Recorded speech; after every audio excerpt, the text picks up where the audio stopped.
Hello, curl friends. This is Annalise Gorey, and I am so excited to bring up a good friend of mine and a committed curly girl. She is hailing from Illinois, and I am really excited because she is just an amazing professor. She is part of the curly community, has her own hair journey to share, and a little bit more about her. She's an esteemed professor specializing in sociology and anthropology.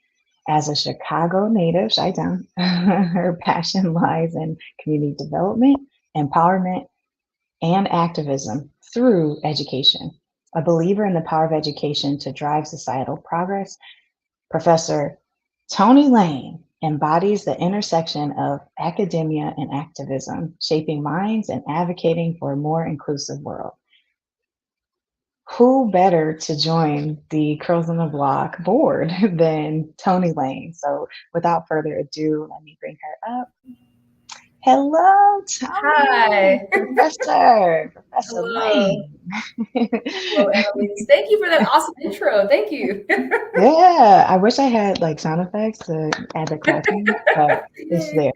there. I'm not a radio station yet, so the claps are here, and you definitely have a special place in my heart because of your commitment and willingness to join the efforts of Curls on the Block. So, we're building it one block at a time. Absolutely. um, I also am excited to, go into more detail about why we're chatting today and then even what people could expect in the future. So, um, I wanted to give you a chance to actually share a little bit more about yourself, and um, then we'll go from there. Awesome. Hello. Well, my name is Tony Lane. Yes, I teach sociology. These concepts that we're bringing to the table in our in this conference, this Curly Hair Weekend conference coming up. Um, that's cool. Very passionate about these ideas. I'm currently achieving tenure at my college, and I'm exploring more activities, different programs that align with my passion. So, this conference, I'm very excited about it. This conference will also help promote the appreciation and celebration of natural curly hair. So, I'm very excited. A little nervous right now to go live for the first time, but one of the things Sorry. that actually am it's okay that I am passionate about. One of the things that I'll talk about in my presentation as I present the pre-colonial psychological stripping of culture, of the culture, especially hair culture more specifically.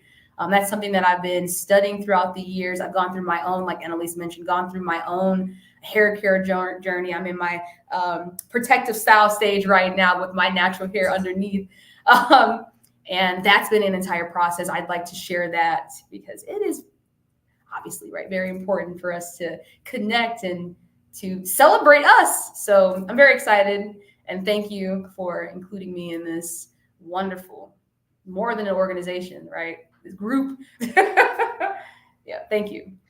So you definitely hit on a couple things. Can you repeat? You said you wanted to share about the pre-colonial impact. Colonial impact all the way through to 2024. Yes.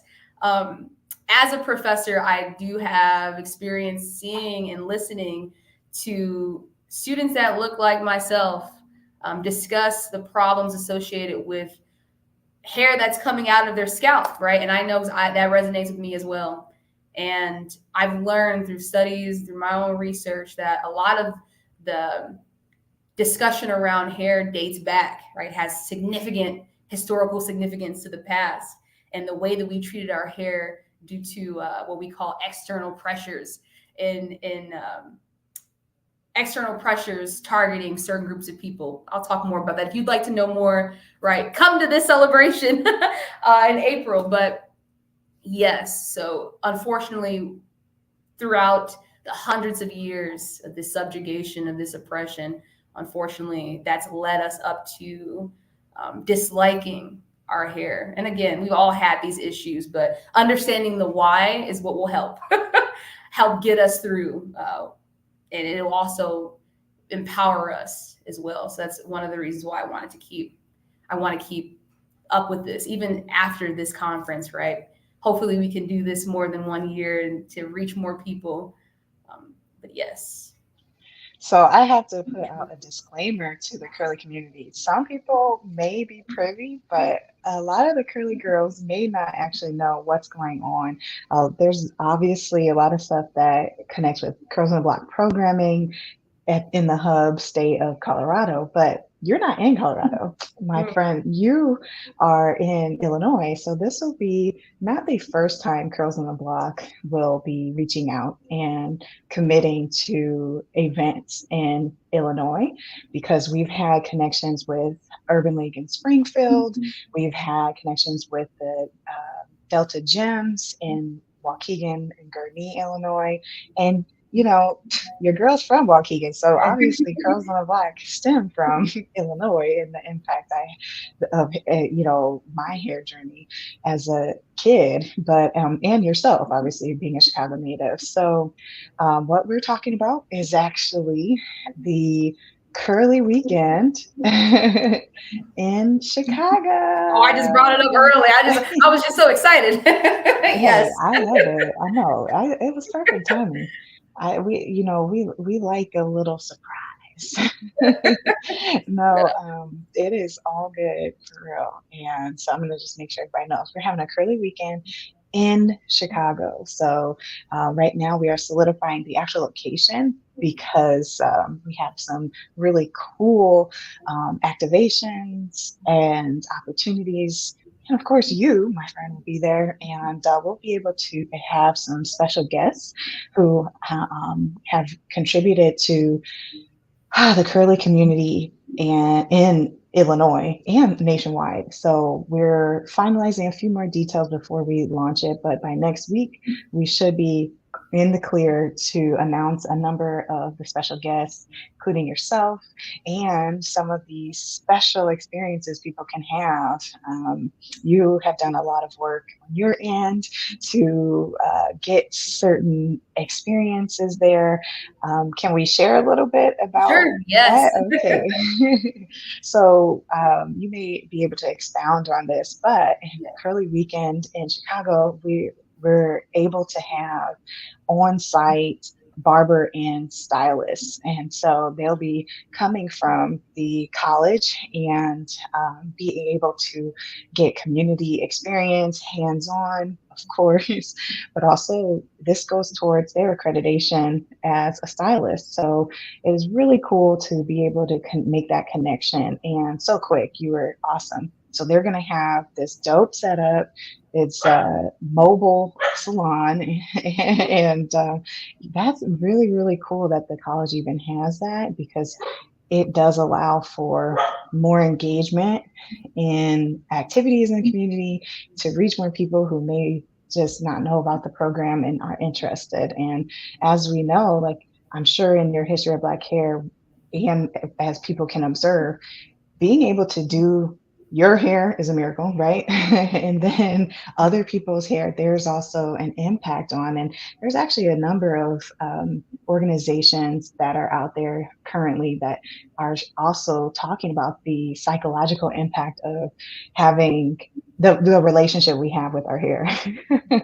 and how, I mean, with current events stemming from the Crown Act, the young Texas student who unfortunately, you know, couldn't even wear his locks, and it's just getting worse. He was pretty much isolated at his school as a high school student. I mean, that's like prison preparation, isolation, and all this stuff. And really, what it does, we already know when you are targeted for something you have like little control of. Sure, we have a control of a style of hair, but locks, like if you literally, we left our hair, it would lock up. Like even folks with straight hair, it would become matted probably, but it would not be flourishing, So it's just interesting that we're still dealing with states upholding rules, regulations, and perspectives that actually go against the Crown Act. Of course, certain states have passed it, and I know that we're dealing with in Illinois, we have passed it. It has passed, and that's what we're working to have some special guests be able to talk about that experience, getting it on approved and signed into law in Illinois, and what that was like, and why it is necessary. Obviously, we know in Texas things sometimes seem a little different than we would do things in Illinois, Yes. but I'm sure there's some similarities. In fact, just one component of the Curly Weekend in Chicago to be able to make the connection with entrepreneurship, the ability to learn how to do hair, which builds a job, of course, back to entrepreneurship. We're connecting with the youth and talking about legislation in our country.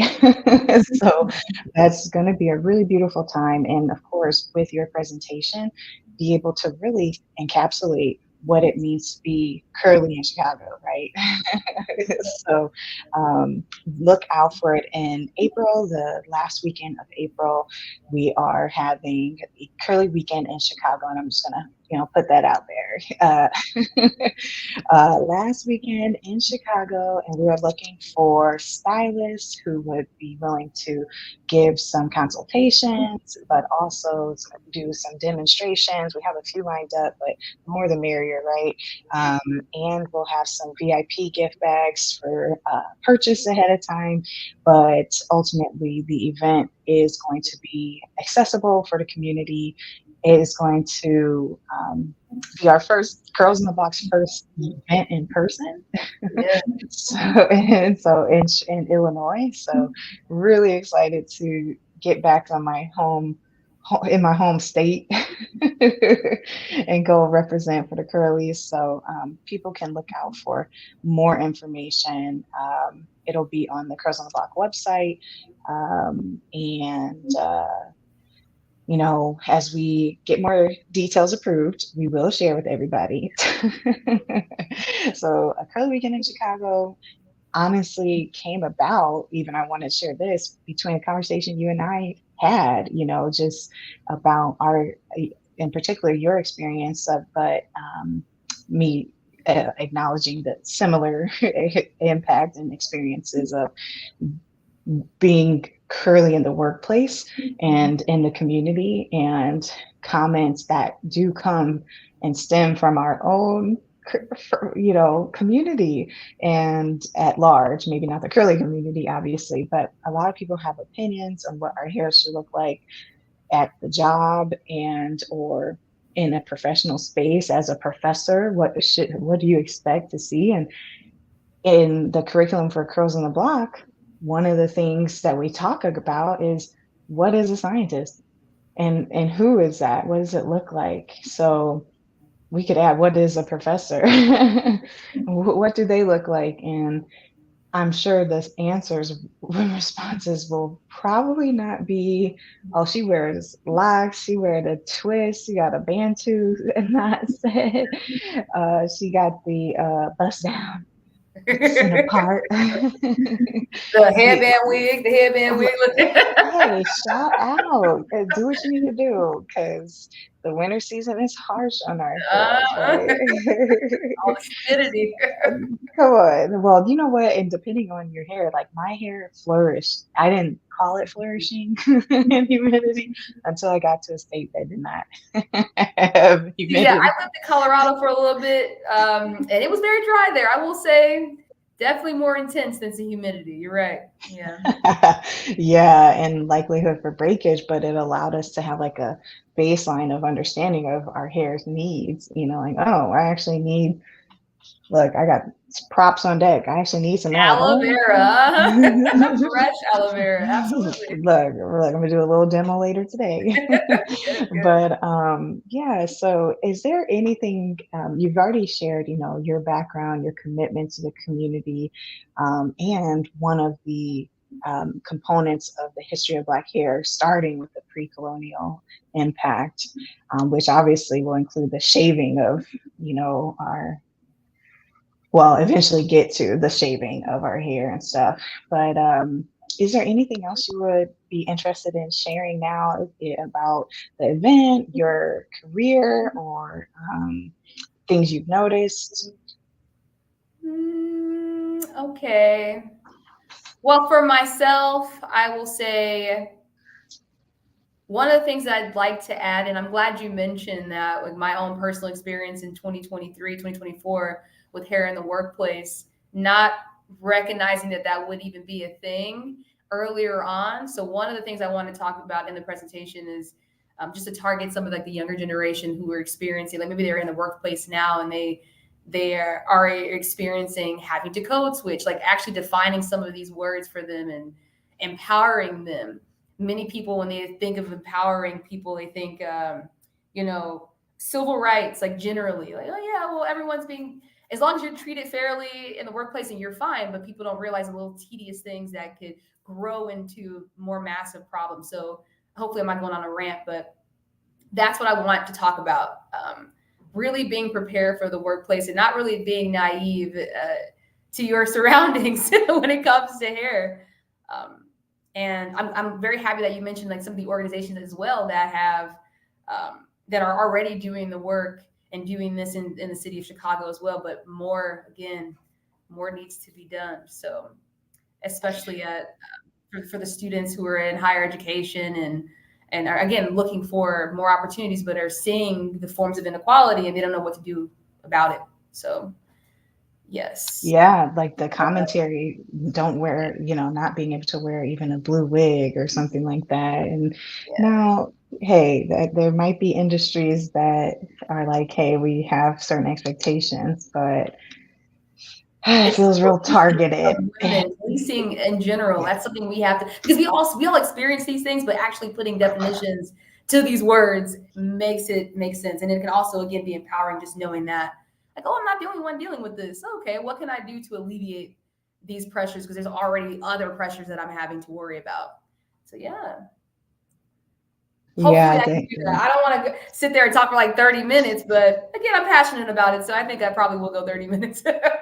But the good thing that, actually, what I would have shared is that we've worked together as co-facilitator or co-professors in a sociology space and academic preparation and collegiate settings. But one of the things I know is when you present, you are engaging, you bring in facts that are relatable, you are able to make it relevant. And so even if you were to talk for 30 minutes, you wouldn't just be talking at, it would be talking with and promoting, a dialogue and discourse that folks will be able to leave and feel like they learned something and weren't um, just sitting in a conference, So it is that, but it is an opportunity to engage in dialogue that often, I've seen in the younger girls, they don't have that space. So that's why I created Girls on the Block. And what you're doing is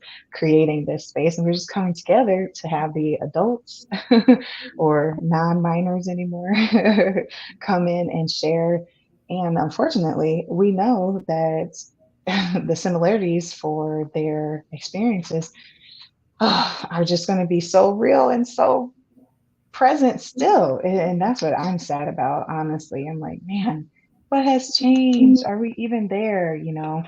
And as I wrap up, I definitely just appreciate again your time and looking forward to being able to share out more details about the location, special guests, and the experiences again that we're going to have in the VIP space and opportunities for youth entrepreneurs.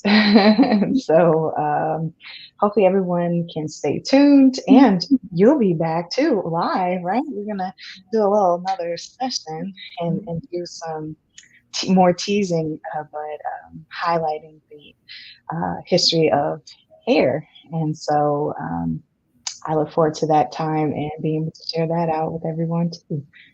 Awesome. Thank you, Thank Professor Lane. you for having me. Awesome. Thank you. and and for everyone else, this is your chance to stay curly. Take care.